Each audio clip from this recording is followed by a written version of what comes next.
চাকুরিজীবী মানুষদের কাছে, বিশেষত সরকারি চাকুরিজীবীদের কাছে রবিবার দিনটা একটি ছুটির দিন। কিন্তু বলতে পারবেন কি, সপ্তাহের বাকি কটা দিন থাকা সত্ত্বেও শুধু রবিবারকেই ছুটির দিন হিসাবে ধরা হয় কেন? ব্রিটিশ শাসনকালে শ্রমিকদের সপ্তাহের 7 দিনই কাজ করতে হতো। তাদের জন্য কোনো ছুটি বরাদ্দ ছিল না।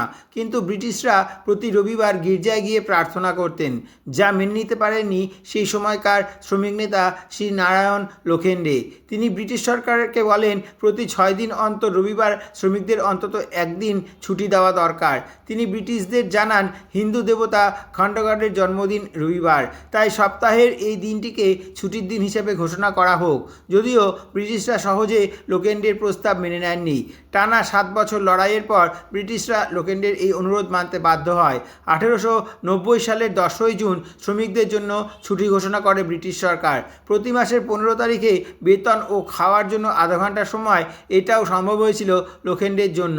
এখন ব্রিটিশ শাসন না থাকলেও সেই থেকেই সপ্তাহে ছুটির দিন হিসাবে রোববার চলে আসছে।